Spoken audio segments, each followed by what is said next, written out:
Good evening, everybody. Incarnates and discarnates. It's a pleasure again to be here in another Jorespe during the months of June. This topic specifically, we're going to talk about Jesus, Spiritism, and ourselves. So before we do so, I'd like to thank our dear friends here from Continue for the kind invitation. Again, once again, we're very pleased to be here with everybody, right? Working together once again.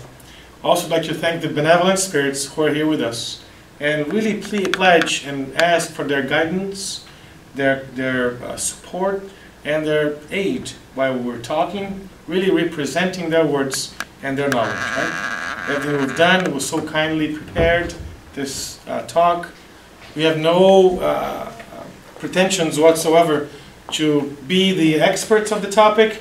All we've done so far is really to do some study, some research, and we're bringing forward that information so we can share kindly with everybody here, right? Incarnates and discarnates. Let us begin then. So who is Jesus? Who was Jesus? Was he a master? Was he a teacher? Was he a professor? Was he a simple man? Or was he a pastor? Was he God himself? Right? Some people believe Jesus was God. Was he a rabbi from the Jews? Or was he, who was Jesus? That is the first question we have. What does Spiritism teach us about Jesus? What can we learn from Spiritism to better understand Jesus' life?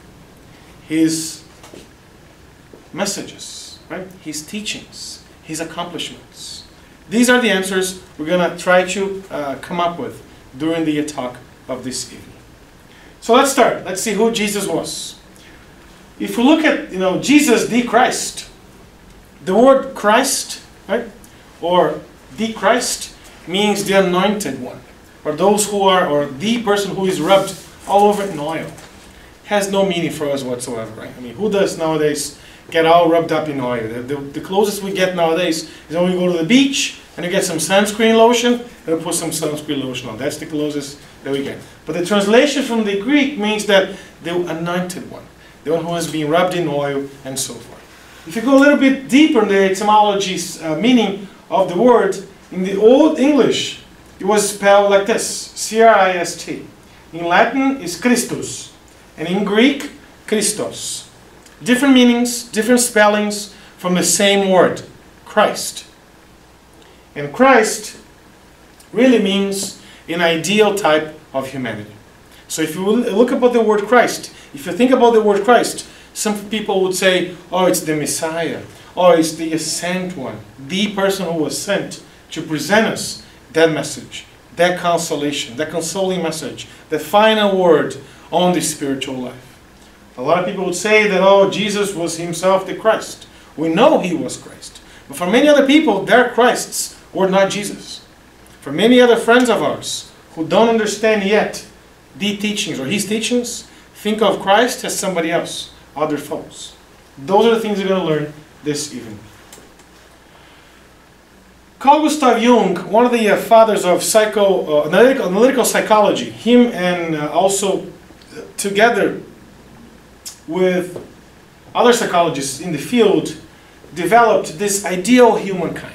So the ideal person, psychologically speaking, or this ideal humankind, has some interesting characteristics that you're going to see them very, very funny, some of them. If you look at it, right, have you seen this symbol before? What does it mean? Yin and yang, or animus and animus, right? In the definition it means yang, animus, masculine. Yang, right, or yin, in the definition is anima or feminine. So according to Carl Gustav Jung, right, the ideal humankind, or the ideal type of humankind, is the person who can actually have or present those two, or specifically those two characteristics. So if you look at masculine, initiative, courage, objectivity, not that all men have that, but usually that's what describes masculinity. Somebody with initiative. Yeah, let's go there, let's do it, let's go. But don't ask for directions. Men cannot ask for directions. It's impossible. We don't do it. Simply we don't do it. We just go and get lost. So courage. You have the courage to go and go out there and really conquer the world, go out to the West, find new places, find new continents, find new things, right? They were unknown before. This was known to be a male or a masculine characteristic. And objectivity. Men usually, or male creatures usually are very objective. I want to go there and do this, and we go ahead and do that, right? But if you look at the female counterparts, they're the more elevated ones. Look at their characteristics, according to Carl Gustav Jung. Their intuition, honey, get your umbrella. It's going to rain this afternoon. Are you crazy? It's 75 degrees outside. Honey, get the umbrella. And you go out there, go to work, and on the way back, torrential rains. It's like, how did she know that? I can't believe it. The meteorologist said there was not going to be no rain, and she knew it right off the bat. So, intuition, right? Capacity for love. Women or females, right, usually have this capacity to love embedded on their genes. It's magical. Man would never be able to understand what it is, or what are the characteristics of being a co-creator, or of giving birth. We would never understand what that is. Right?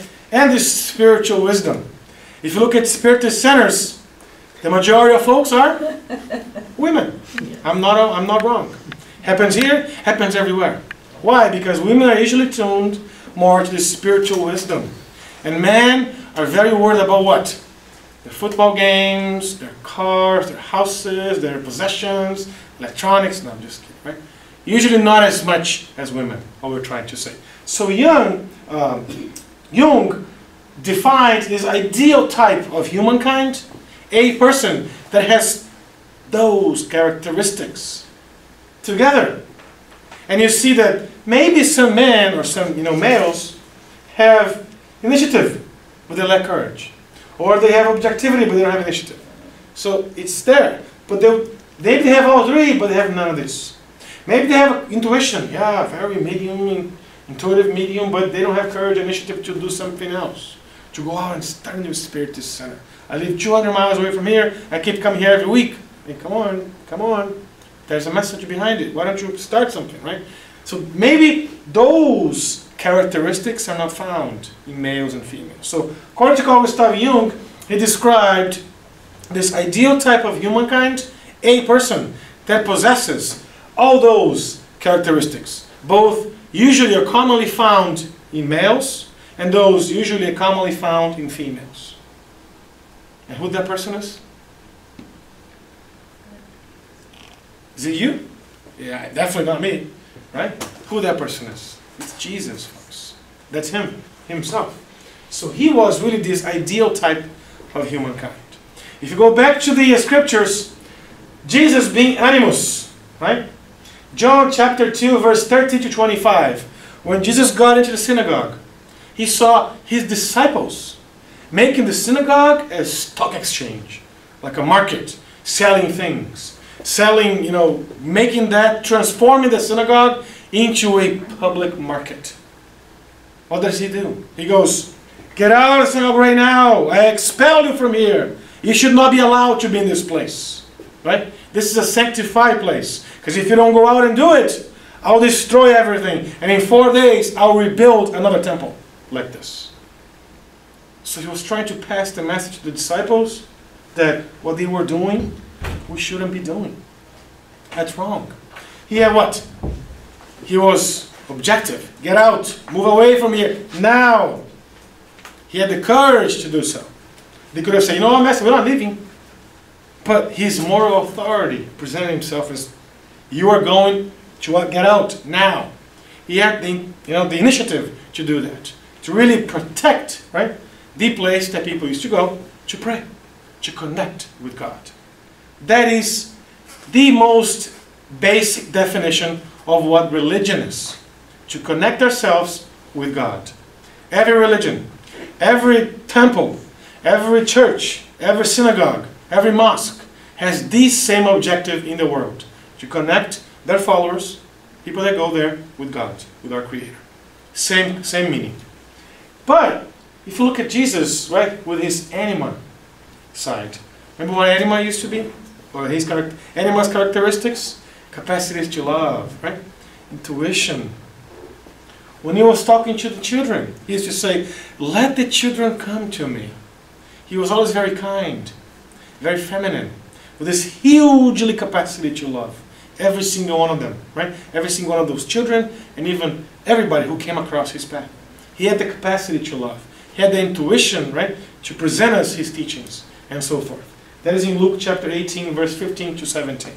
So here we see two completely different Jesus models, or archetypes. One being very masculine, one being very feminine. One being very dominant, one being very submissive to the situation. So combine the characteristics from animus and animal, right? Animus. Female and male. Him being this ideal type of humankind. If you look back at the, a lot of the times Jesus presented himself either very masculine or very feminine. Either very objective or very loving, very kind, very forgiving. Right?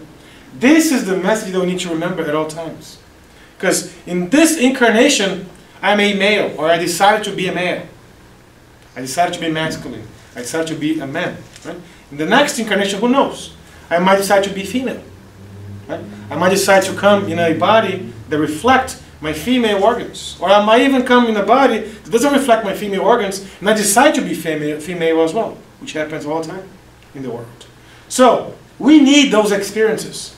We need those living experiences so we can learn both from being male, both from being female, as we said before. Right? For example, women will never understand. You guys will never have the capacity to know how to open a can of vegetables. That's a man's job. Imagine a palm, heart to palm, glass. That's a man's job. We are the ones to open those. You guys can never understand how to do that, right? That's our jobs, folks. That's our jobs. We do it for you. But, on the other hand, we'll never understand what it is to see somebody or a creature coming out of our bodies. That's not going to happen ever, right? It's not possible. It's not physically possible. That's why I have to go back as men, as women, man again, women, and so forth. Really going back to what Jesus had himself, both types, both archetypes, into his own personality at all times. Again, as we said, Christ, really the ideal type of humanity. If you go to the Gospel according to Spiritism, written by Allan Kardec, there's a quote that really explains his ideal type of humanity. He says, in terms of, Jesus the good person, right? The truly good person is the one who complies with the laws of justice, love, and charity in their highest degree of purity. So, Jesus, not only did Jesus possess male and female characteristics, being this archetype, or this perfect archetype, right? Psychologically speaking, he was also the good person. He also possessed the characteristics, or really he complied at all times, 100% of his actions with the laws of justice, love, and charity, in their highest degrees of purity. What it means is, we think we know what justice is, but divine justice goes way beyond what our eyes, what human justice can really see and advocate. Sometimes we see, especially in these obsession meetings, this spirit cannot get away from me, he's here all the time. But remember though, the villain may not be that spirit, may be ourselves. We may have caused that spirit to come after us. Nobody's going to go after you if you don't do anything wrong, right? Nobody's going to start chasing me on the street, besides sociopaths and psychopaths. But nobody's going to follow me in the street trying to throw rocks on me or try to make me fall for nothing. I must have done something wrong to that person. So, divine justice, again, following the law of justice to its highest degrees of purity. Divine justice sees much more than what our eyes, what human justice can see. But that's another talk on its own about divine justice. Continuing, the nature of Jesus. So some people believe that Jesus was only of spiritual nature. He was just, materialization all the time. He was not a physical person. He never had a body, physical body. But if we go, right, to the Medium's book by Allan Kardec, we see that that's not true. Jesus was really a person like ourselves. He had 10 toes, 10 fingers, 2 legs, 2 arms, right? Eyes, nose, mouth, everything, like we do. There's a quote from the medium's book that says, without prejudging anything of the nature of Christ, let us consider him as nothing other than a superior spirit, one belonging to the highest order. He was really material. He was really a person like ourselves. But his spiritual nature is light years more advanced than ours. His superior nature, right, spiritual nature, is way more advanced than our nature right now. It's what the medium's book is telling. And he was not God himself. As some folks, our friends from the Catholic Church, would like to believe that Jesus was God himself. He was not God himself. But he was the ambassador of God. A really divine Messiah. Or that person, the Messiah, means the person who's bringing the news from the spiritual world. So he was that person, bringing the news from the spiritual world. Again, this is in the Medium's book by Allan Kardec. Continuing, right? Him, the human being. If you look at the what he did, he was a child, right? His father, Joseph, was a carpenter. And naturally, Jesus learned carpentry skills. So he knew how to work with wood, right? His mother always helped him work with his father, learn the skills, right? Since the beginning. And if you go to the Genesis, by Allan Kardec, chapter 14, item 9, we will see that his nature, right? As a man, or as a human being, right? He had the bodily composition of corporeal beings, as we mentioned. He was not a spiritual being only. He was not a, materialization of himself. No, he was a body. He had a body like we have our own bodies. Which we need to cherish, we need to care, we need to take care of it, right? Because our bodies are the vehicle that we use, our spirit, we in spirits, we use to progress. Our bodies is not ours. We say, this is my body, but guess what? We're wrong. This has been lent to us. We borrow our bodies from our Creator, who gives us these bodies in certain specific ways so we can better accomplish our missions. Yes, every one of us has a mission. To accomplish a mission, the mission of maternity, one of the most important missions on earth. The mission of being a mother, right? One of the most important missions on earth. Or the mission to really help others, to really work in the spirit centers, really help with our families, right? We are in the place that we have to be. The best place with the best people that we are, starting or to get with so we can accomplish our tasks. This is what we learned from Spiritism. And again, Jesus himself was a physical being. He was a regular person like we are. He was born the same way as we were. He lived, how many years? Who remembers? 33. He lived 33 years in the same way as we lived our first 33 years, at least for me though. You guys are too young. You haven't even gotten there yet. He was just, a person like we are.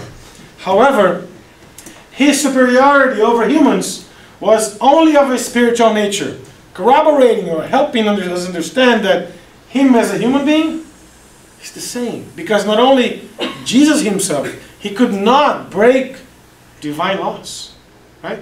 Divine laws, as we know, are unbreakable. He couldn't just throw something and something would come up, right? As opposed to fall down. No. Divine laws are unbreakable. God himself created, right, those laws. Therefore, Jesus, who is a spirit like we are, all spirits, incarnates and discarnates, right? He could not break those laws either. That's why it's in the Genesis. His spirit, however, which was drawn from the most quintessential portion of Earth's energy. So, let's do a review. We are composed of 3 things. Remember that? So first we are spirits. Spirits are the intelligent beings of creation, right? Our mind is what we think. Who thinks inside here? It's me in spirit. We have this, our physical body, right? How does the connection between the spirit, this thing, right, and my physical body happen? There's something in between. That Allan Kardec created this word called perispirit. Some other folks, or spiritualist friends, like to call it the energy body. Because they see, oh yeah, I can see this little colorful thing around you. I think it's your energy body, right? As we learned, this is also perispirit. Clairvoyant mediums can see that, right? Can see, our perispirit. Things that are really embedded into the perispirit. Our memories and things like that. But so his perispirit was very different than our perispirits. Why? Because our perispirits are formed, are constructed from things that are found here on earth. Most of them, right? Most of our perispirit is composed of energies, of fluids that are found on earth, in this planet. If we leave this planet and go to a different planet, guess what? Our perispirit will change. The energy found in that planet will help form our new perispirit. In the same way as Jesus, when he was born here, right? He had to have a perispirit. So his spirit, him in spirit, could communicate with his body. But as the Genesis says, his perispirit was drawn from the most quintessential, or the most elevated, right? The most important portion of Earth's energy. That's the main difference between ourselves and Jesus, or actually the only difference in terms of physical body and perispirit. Genesis chapter 14, item 9. Right? I invite you all to go next Friday evening, instead of going to the movies, instead of going to have dinner in his friend's house, stay home and read Genesis. Great book, amazing book, right? It's much better than novellas, much better than television. Of course not. Genesis is a book that has to be studied, right? Not read. It's very difficult to read Genesis, chapter by chapter. You need to read, go back, research, talk through it, right? Study group, talk to people. Yeah, this I understood like this. What about that piece? I don't know about this. So I have to talk through it. That way we can learn more, right? As we learned from one of the most important educational specialists in the world, Jean Piaget, that education has to come from within. We have to provide, we have to understand what we're reading or what we're learning from what we already have inside. So we match that what we know, our mindset, from what we're learning, therefore we can understand something, comprehend the true meaning of something like this. Right? Because if you read it, yeah, his perispirit was formed with the quintessential. You don't even pay attention to what's the word quintessential. It's a very difficult word. Right? So you have to do critical reading. And that's not easy. Neither is possible on a Friday afternoon or evening after you're tired, you want to go to bed. And no. It has to be a time where you're engaged in doing it. It has to be a time that you really are willing to do it. That's when you most benefit from doing some study like this, which is the chances. What about him as a medium? Was he a medium? What do you think? Yes or no? Come on. Was he a medium? Yes. Yes? Who are mediums here? Are you a medium? Yeah. Are you a medium? Are you a medium? Are you a medium? Are you a medium? Are you a medium? Are you a medium? Are you a medium? So I got like 80% are mediums and 20% are not mediums. So let me give you what Kardec says. Everyone is a medium. Everyone is a medium. But we call mediums those who ostensibly receive communications or intuition from the spiritual world. So if you don't really hear people saying, don't go there, she doesn't like you, you're going to regret going there. Right? She's not your friend, she's just pretending. Or if you hear something that, oh, I should have made a left turn and ended up making a right turn, and you see huge accident if you had gone there, which happened to us before. So if you don't see those things, theoretically speaking, you're not a medium. But we're always entitled, at all times, to spirit intuition. So spiritual intuition, right? Our loved ones, they want our best. Our friends from the past, right? Not only from this incarnation, from previous incarnations, who are right now at the spirit world, waiting to incarnate again. They can come and say, you know what? Flávio, don't do this. If you do this, you're going to regret. Don't do it. Go there. So it happens all the time, right? But we are so busy, worried about the economy, worried about the, my house is going to, worried about this, worried about that. You don't pay attention to listen to those intuitions most of the time. Oh, my life is so busy now. My phone keeps ringing. I have too many houses to work. I have too many things to do. We're so busy. We don't stop to listen to the spiritual intuition many times. So him as a medium, right? Go back. Mediums receive communication from spirits. Right? So, for me to be a medium, like Kardec said, ostensibly receive communication, I need to receive communication from other spirits who want to guide me to do something. Who want to really tell me, hey, don't go there, no, go here. Right? But I ask you the question. Who was, or who were the spirits guiding Jesus?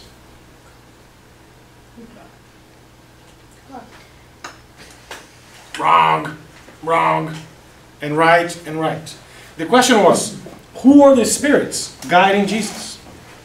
If you answer me God, you're automatically saying that God was a spirit, which we know He's not. God is not a spirit. Yeah, that's true. So, no spirits were telling Jesus to do anything.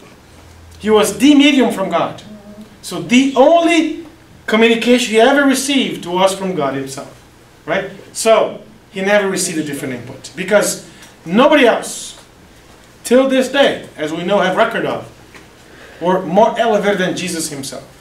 So He could only have witnessed or received information from God itself. Okay? God is not a spirit. Why isn't God a spirit? This is Review 101. God is not a spirit because spirits were created. We are immortal beings who will never die. Right? We know that, right? Who will never die. But we were created at some point. And if we were created at some point, somebody or something must have created us. Otherwise we wouldn't be here. So who was that something or somebody who created us? So, if somebody or something created us, we cannot be, or Jesus could not be, or God cannot be a spirit. Right? Because God is eternal, has no beginning, no end. He's not immortal. We are immortal beings. There's a technical difference, which is very important for us to understand the attributes of God. That gives us a better way of understanding the world. Because we were created at some point, and we will never die. If you're, remember your, teenager years or maybe your youth years, whereas you love to read those comic books, maybe superheroes. Remember those? Superman, right? Wonder Woman, maybe Marvel, Captain Marvel. Remember those, right? It was very popular in the days. Still today. Guess what? We are them. We will never die. No matter what happens to us, we will never die. It does not matter what happens to us, we will never die. So we are superheroes ourselves. But we like to call superheroes other folks. Right? Interesting concept. He was a medium of God. What about Him as the psychotherapist? Was Jesus a doctor? Was He a healer? Was He a psychotherapist? So who was Jesus? Right? I'm going to use a book by Dr. Mark Baker, who wrote Jesus, the greatest therapist who ever lived. It's a book available everywhere, right? Dr. Mark Baker is a psychologist. He spoke at the last United States Spiritist Council held last month in Atlanta, Georgia. And if you look about the word therapio, right, means to heal or to wait upon and serve. So He healed every single person that came to Him, asking to be healed. He healed, right? He tried to heal. He told the person, you're healed. Go and... This is the time, folks, you're supposed to participate. Yes. So it makes it a lot easier if you participate. So He would say, go and sin no more. Very good. He healed many people. Did He heal everybody? No. No. Because we know from Spiritism, if you don't deserve to be healed, you can go to the best doctors in the world. It's not going to matter. Because you're not going to be healed. You're not going to be cured. Right?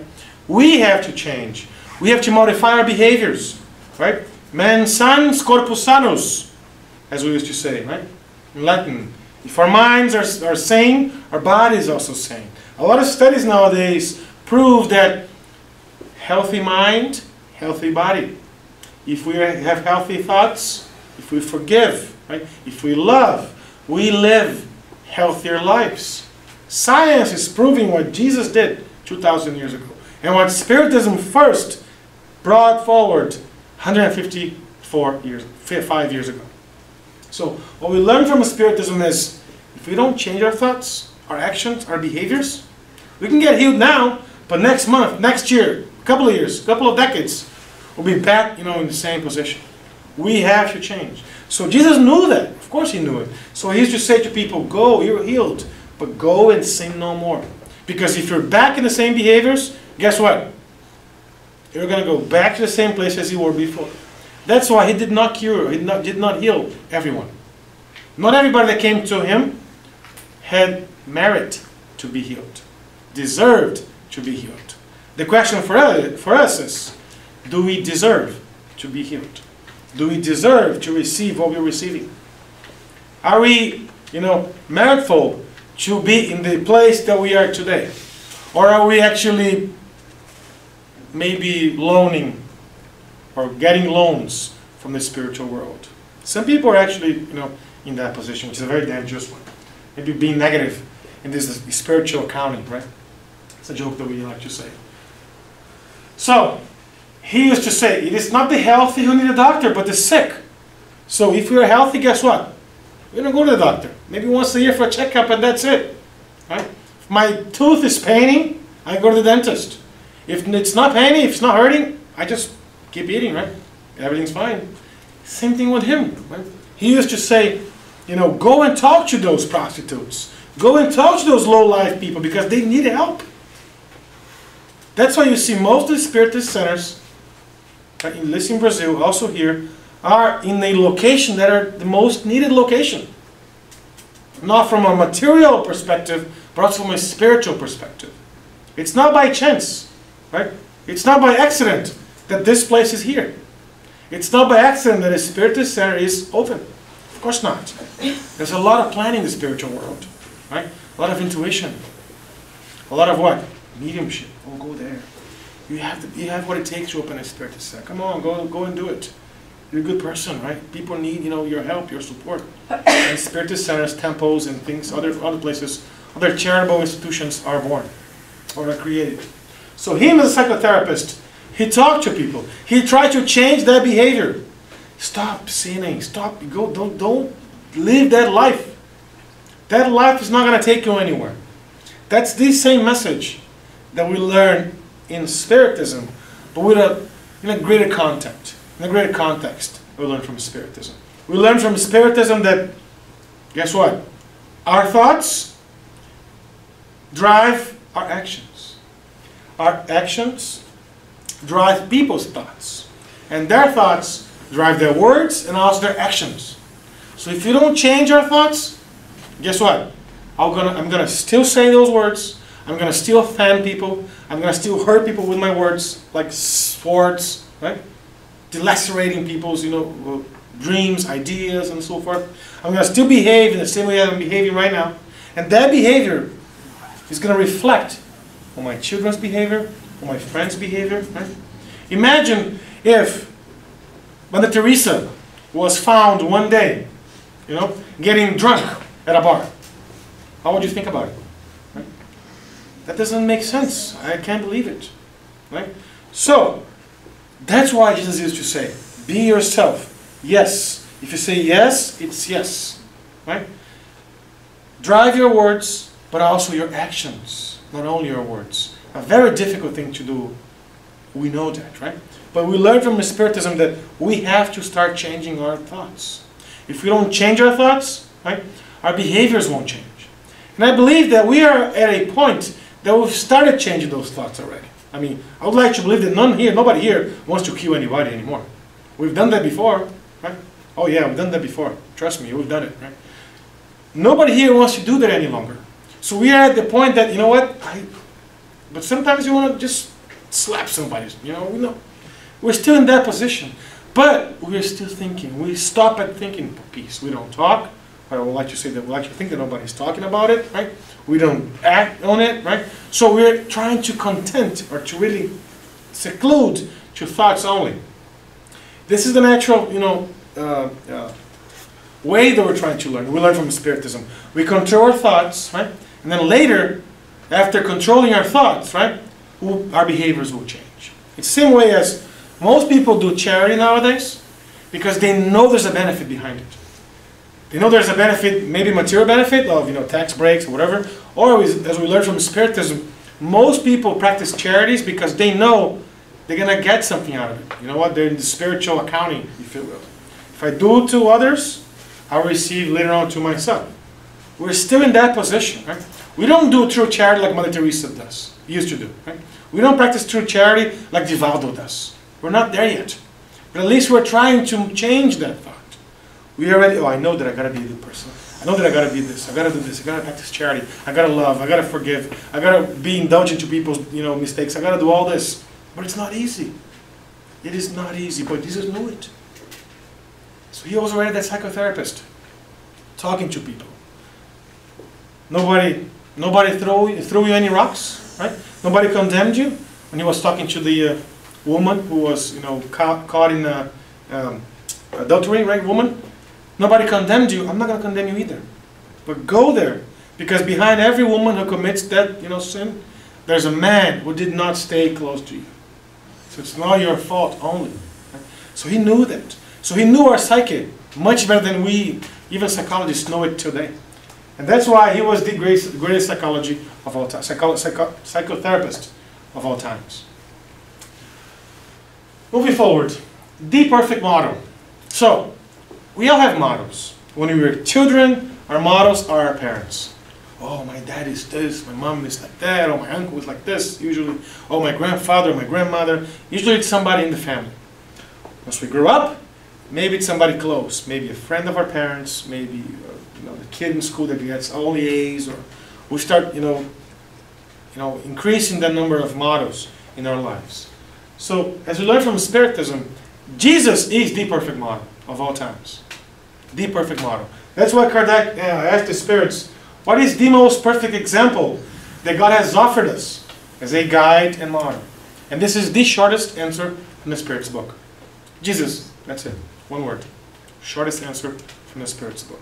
So if we base ourselves, if we base our actions to follow or to mirror Jesus' actions, we're good. We're right in the right track. That's what we're supposed to do. What would Jesus do if he were here in my spot right now? What would he be speaking to you if he were here in my spot? What would he do if he were here? Listen to my neighbor complain that I park in his driveway every day. What would he do? Right? I'd like to use practical examples, because I think Spiritism gives us so much knowledge that it's very easy to connect what Spiritism teaches us with practical examples.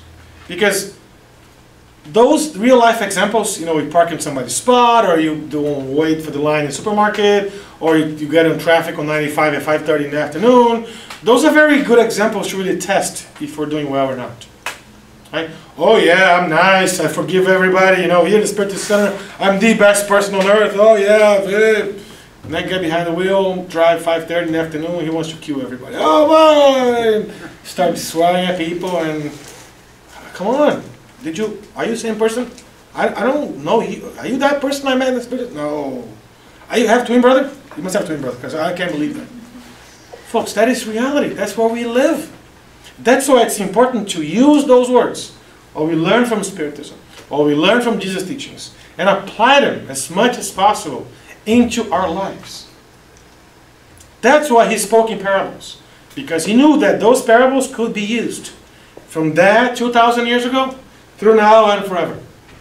Those teachings are still relevant, are still pertinent to our lives these days. Even that Benjamin Franklin, right, one of the America's greatest founding fathers, said that if you want to succeed in life, not only financially, materially speaking, but as a good person, right, as a success, as a well-being, right, you have to imitate Jesus. And he even goes and crafts a step-by-step 13 virtues that if you mirror them, if you follow them through, right, you'll be a successful person. A person that has well-being. Not only financially speaking, but healthily speaking, psychologically speaking, and so forth. Right? Even go and say that. If you imitate Jesus, you're doing great. What about his mission? What did he do here with us? He had a great mission on earth, as we know. World was divided before Jesus, BC, and after him. Right? We know that our calendars are divided before Jesus and after his teaching or his mission. But, as we learn from Francis Xavier, the Brazilian famous medium, that Jesus, he says, I quote, Jesus did not ask much. He did not demand that people climb Mount Everest, which I wouldn't be doing ever. Forget about it. Just impossible. Or made great sacrifices, right? He only asked us to love one another. Very simple, yet very deep message from Francis Xavier. That many people, oh, I gotta go to the Spiritism Center 5 days a week and do this and clean and talk and do, oh my goodness, he's the only person there. No, that's not what he wants us to do. He wants us to really stay close to our families. Go to the Spiritism Center as much as possible, but do not let our families, in danger at home, right? Still work. Don't stop working to go to live and bring your bed and live here. No, right? He did not ask us to do that. He asked us to live life in balance. But, ultimately, he asked us to love one another. And everything else will happen, will be fine. What about his role on earth? What was his, role here with us? And the Gospel according to Spiritism has a great quote that I would like to bring forward that explains what he did with us. The spirits say, right? Quote, was not simply that of a moralistic lawgiver, his role, with no other authority than his own word. He himself came to fulfill the prophecies that had announced his coming. His authority derived from the exceptional nature of his spirit and his divine mission. Even so today that in leadership, right, if you learn, go to business school or leadership school, there is the concept of servant leadership. Servant leadership is the leadership based in Jesus. The person who serves. The boss or your manager at work, your boss that serves you, helps you do your job. That's the concept of servant leadership based on Jesus. Right? His role was not of a moralistic lawgiver. He was not something, oh, go here, you be back, get prosecuted. No, he did not do that. He was always kind, always grateful to people, always using every single opportunity that he had to teach, to open people's eyes and minds and hearts, right? To really convince by his own example. Even when he was put in some, difficult situations, like when people were stoning the adulterous woman, right? That was a very delicate situation because had Jesus said, yes, she is guilty, right? He'll go against his own law of forgiving, right? Of being, don't worry about it. Things will get better. Being forgiven to people. But if he said, you know what, set her free, he'll go against Moses' law, right? So the Jewish law back then. And he'll get prosecuted. He would be put in jail and so forth. So it didn't matter which, according to this, the Humberto de Campos, the famous writer, according to him, it did not matter because the disciples knew, the people around him knew that in each way he answered, right, he will lose because he was put in a situation that didn't matter his answer, he'll be put in a difficult spot. But his intelligence prevailed, and he said, well, you committed a crime, yes? Yes, I committed a crime. I betrayed my husband, I did this, did that. Okay, so if you committed a crime, the law says you have to be stoned. I mean, I'm not going to go against the law. But here's the divine, example. But only those without sins may throw stones at you. With that example, he showed his superiority, right? He was not just a moralistic lawgiver. Yeah, stone her, he killed 4 people, death penalty for him. That's what we do today, folks. How many states in this country today still have death penalty? Luckily, Connecticut, next door to us, abolished the death penalty a couple of months ago. But 37 states still have death penalty in the United States. You're a very moralistic lawgiver. Oh, you did this to my daughter, now you're going to... We don't know what happened before. We don't know what's the whole situation about. We only can see with our own human eyes. Right? Jesus showed differently. He said, you know what? You committed a crime, my friend. You robbed the house. You got to go to jail. I'm sorry. You got to go pay your duties. But you know what? There's nothing I can do. But if while doing that, you change, if while going there, you start reading my words, if while going there, you become a different person, right? Your future will be different. Right? Things will change later on. That's why a lot of people, right, or many people, when they get incarcerated, they start opening their eyes. Oh yeah, I should have read this before, and there's religious organizations inside prisons and so forth, because they regret their previous actions. So he was not, the moralistic lawgiver. What I'm trying to say is, every word he said, he demonstrated with actions. Every example every opportunity that he had, he used that to teach, to really work with folks, to present as a learning opportunity. If we go to the book On the Way to the Light by the Spirit Emmanuel, right, we learn that Earth is governed by Jesus. So, even before Earth was a planet, as it is today, was still into its composition, Jesus was one of the spirits who were in charge of orienting the galaxies and Earth, like in the universe, on putting the right things here, right energy, right materials on Earth to be what it is today. As you learn from this, On the Way to the Light by Emmanuel.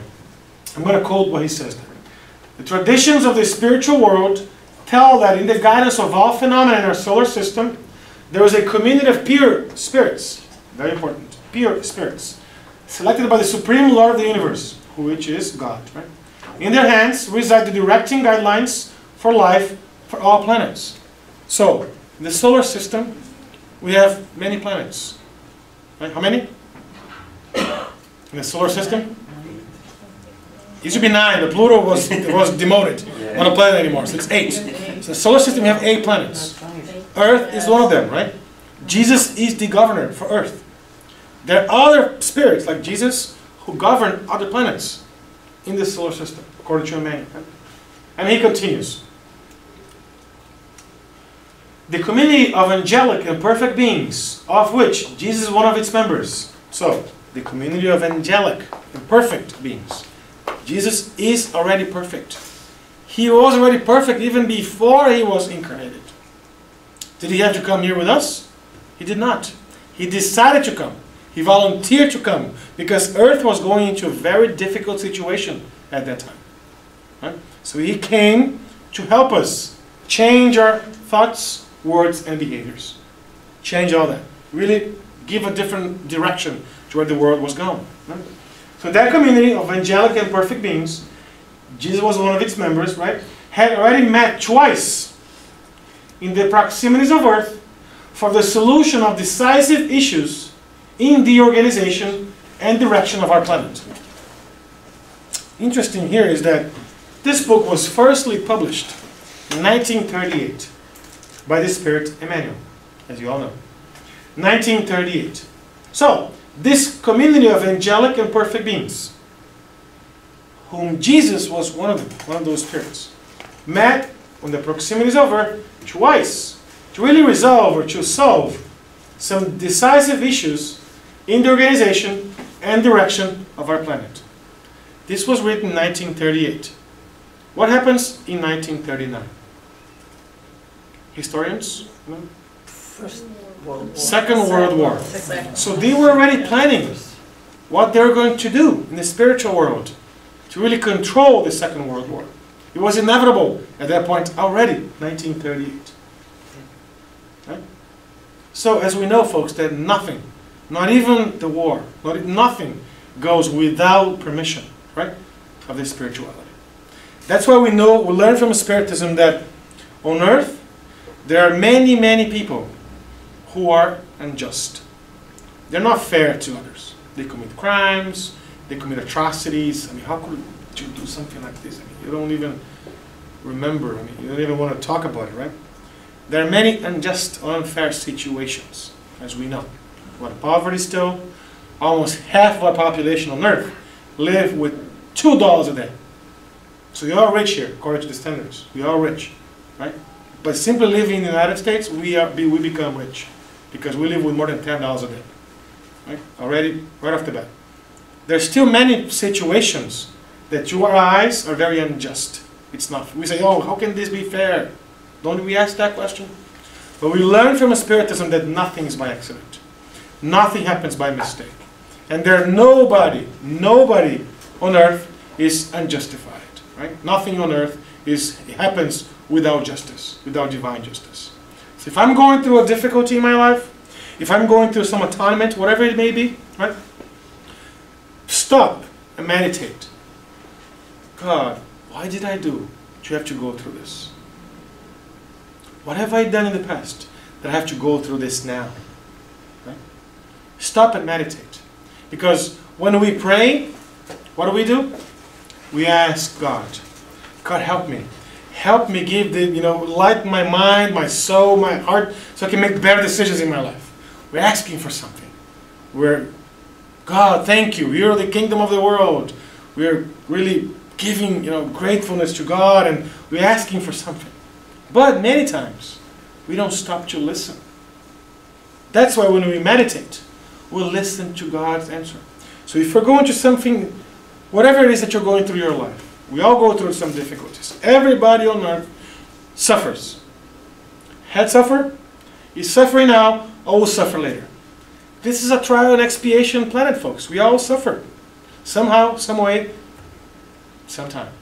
So when we go through some difficulties, when we go through some atonements in our lives, we have to stop, meditate, ask ourselves and the spiritual guides that are with us, what have I done to be in this position? What can I do any better to really remove myself from it or learn as much as possible from this situation? And after that, after I do that, I'll put Jesus' words in practice. I'll change my behavior. I'll work with my thoughts to change my behavior to become a better person. To really tomorrow, I'll look at this and say, you know what? Thanks God, I overcame that. Thanks God, it's not me anymore going through this. Right? Because at the moment we're going through some difficulties, it's very difficult to do that. To stop, analyze the situation, and ask ourselves, what is God doing for me? A lot of people, or many people, they question their beliefs in God. Right? Or their beliefs are actually questioned when they go through some difficulties. Right? Why, God, is this happening to me? I'm a good person, right? They don't stop to think that they've lived before. We're all immortal beings. We all have lived many, many, many incarnations. Right? So do that.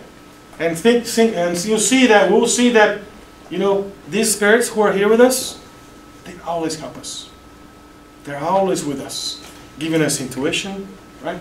Telling us through the mouths of other folks, of some friends, of some people that are close to us, giving us some guidelines, some really, helpful ideas or hints on how we should move forward in our lives. This also happened with the Second World War. So everyone who was involved had some debt to be in that position. Right? We know it was a very difficult situation for Earth. Right? We have to remember it with care, with kindness, right? Being merciful to those who lost family members, right? To have really been involved into those atrocities. But remember though, we are in the right place, the right people, in the right time. If something has happened to us, we have what it takes to overcome it. Because if that wasn't supposed to happen to us, we wouldn't be there.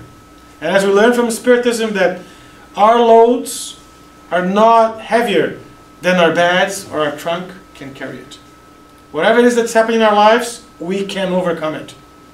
If we dedicate ourselves, discipline ourselves, motivate ourselves, see with different perspective, we can overcome it. We can move forward and move out of it being better, as better spirits, right? As we learn from Spiritism. So, how can we understand Jesus' teachings and life examples? How can we use his teachings, his experiences, his parables, and apply it to our own lives? How can we do that? Is it easy? No, of course not, right? Had it been easy, we wouldn't be here talking about it 2,000 years after he came.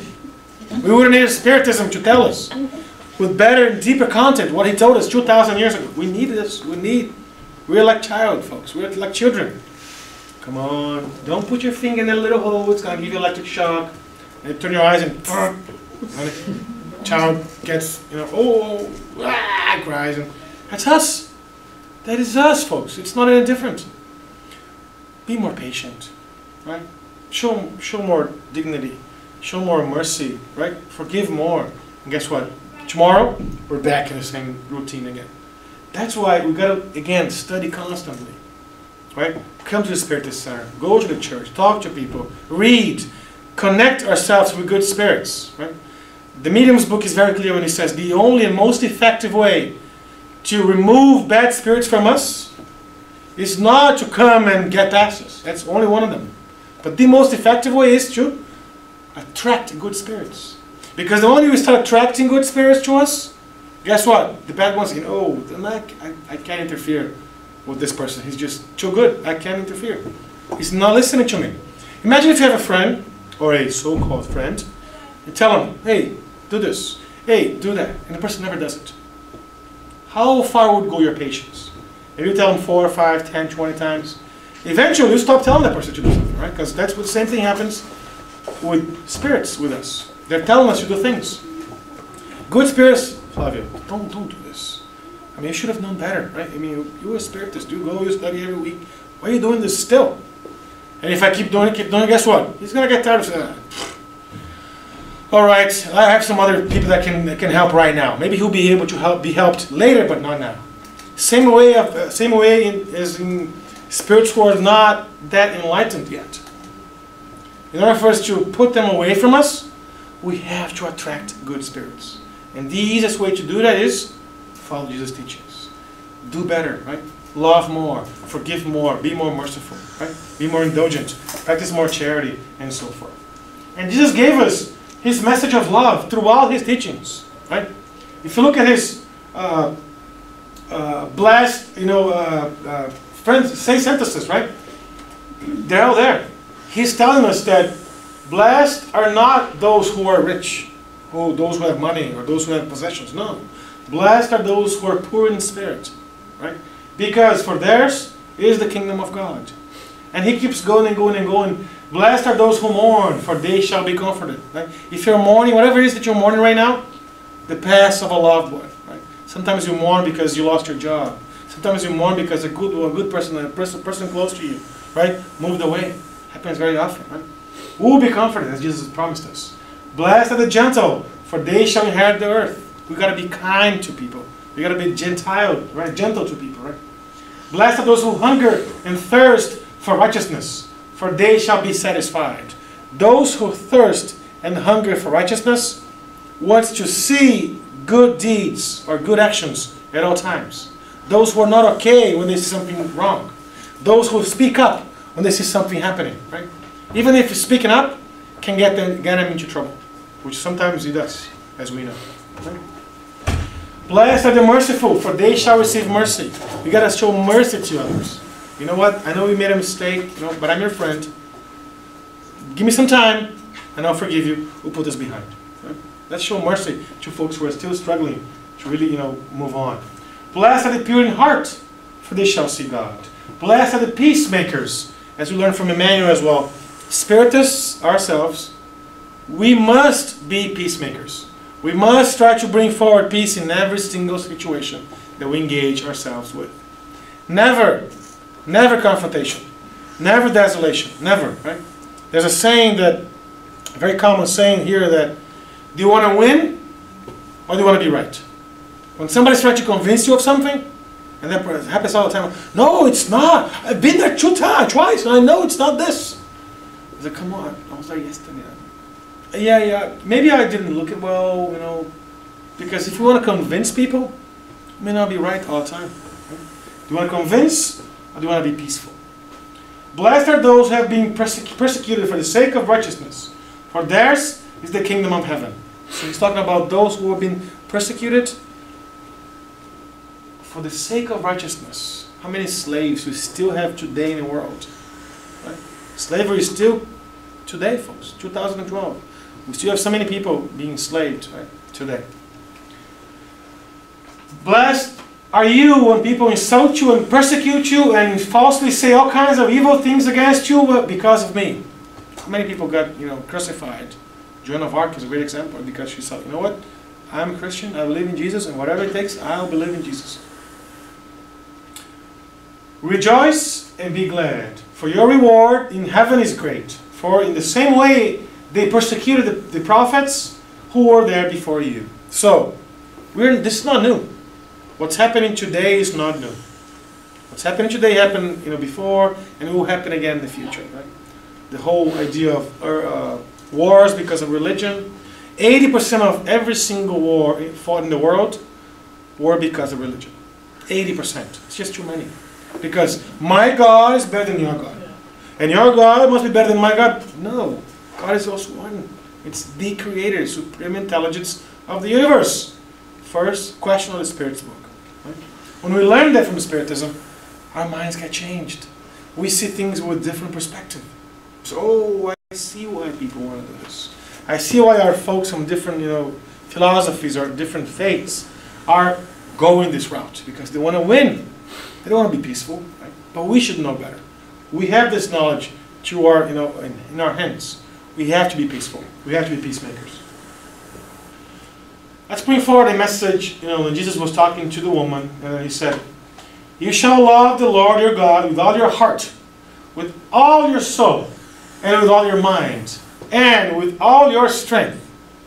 You shall love your neighbor as yourself." So when he himself taught us that message, he was giving the shortcut. Instead of us have to go through all his teachings, as Gandhi used to say, if all the scriptures were lost and this was saved, we could go back and reinvent, recraft everything that Jesus wrote. Because this summarizes all his teachings. Let's go one by one. You shall love the Lord your God with all your heart. So, how many mothers do we have here? Many mothers. 1, 2, 3, 4, 5.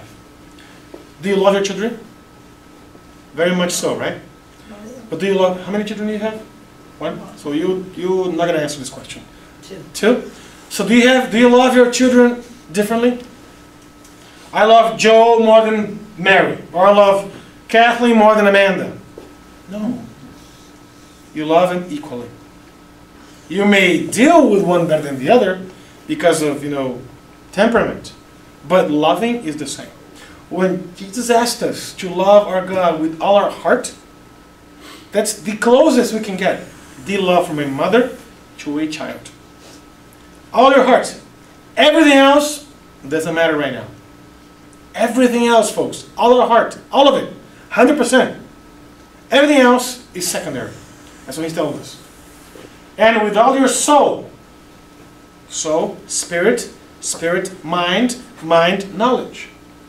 So with all our knowledge. I know that to love God means that I got to learn Spiritism. I got to practice. I got to study. I got to do this. But other folks who don't know Spiritism may say, to love God, I have to go to this place here, 4 times a week. That's their understanding of loving God. And that's okay to their understanding. We got to be indulgent to these folks. Because that's how they understand what to love God is. He continues, and with all your mind, right, knowledge, and with all your strength. So, what are the limits of our strength? Oh, it's 5:30 in the afternoon, it's snowing outside, should I go to the Spiritist Center?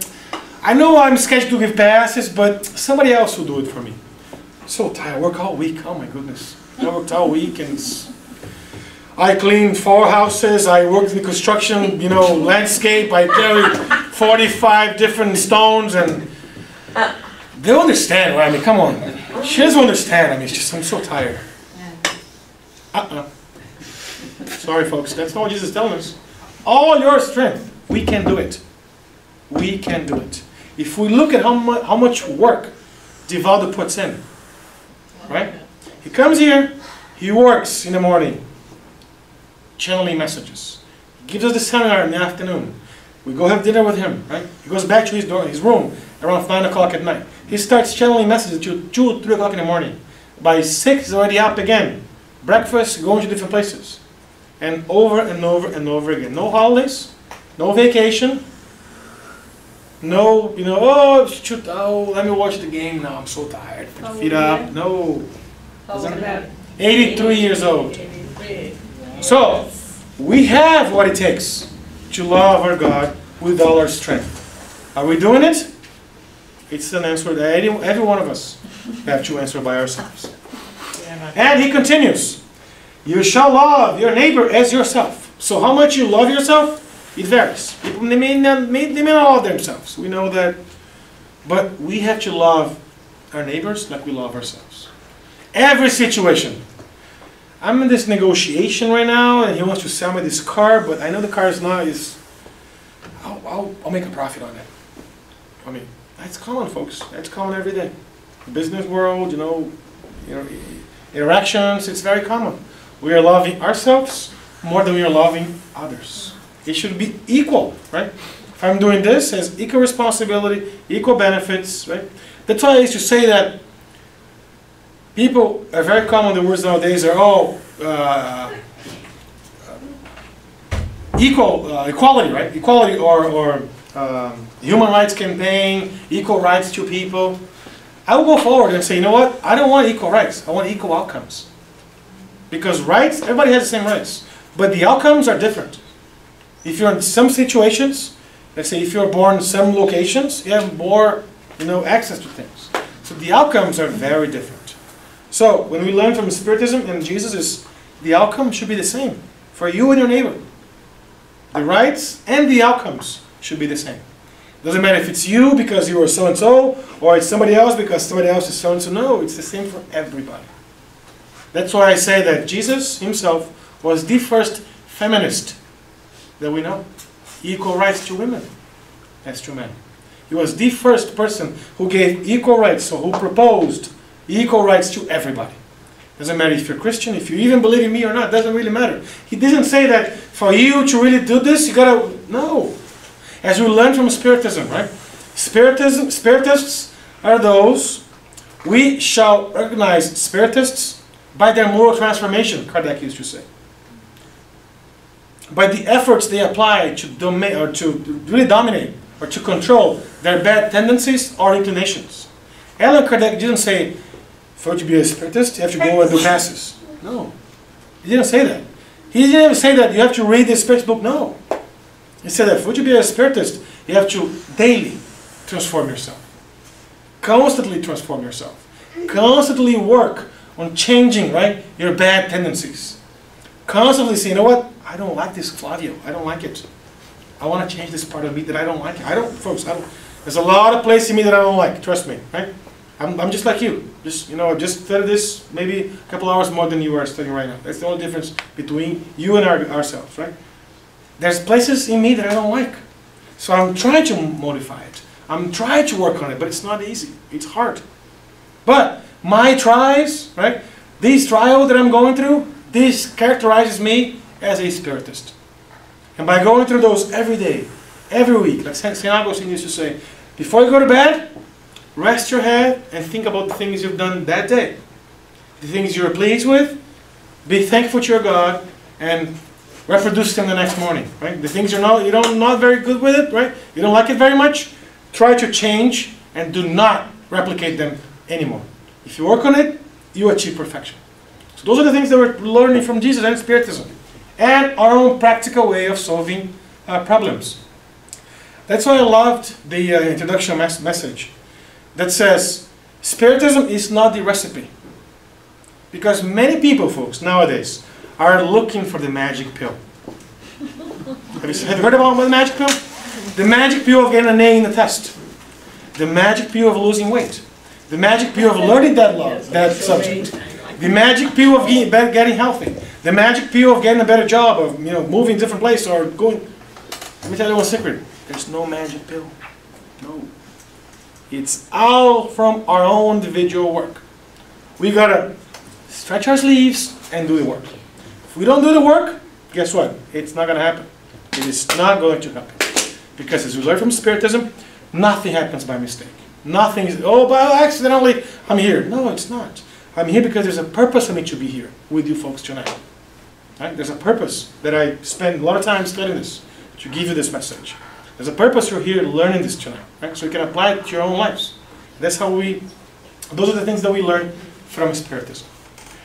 In a book called Jesus in the Home, there's a great quote that tries to really comprehend the teaching aspect of Jesus. Right? He says, between the teaching and the outcome, so when you're taught something, hey, if you throw this out like this, it's going to fall, right? Because there's gravity laws and there's physics. You go to school, you learn physics, right?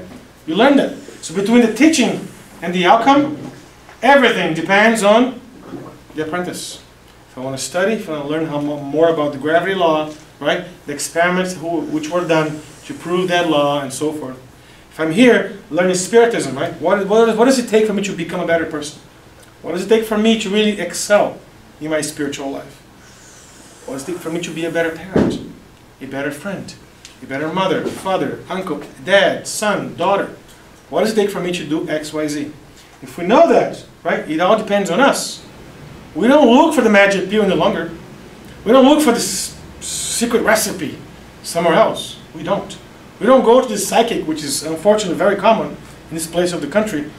People want to know about their futures, especially women who are not married yet. They go and look for their husbands and please tell me if I'm going to get married. And guess what, folks? Everything you hear that, it's not true. No.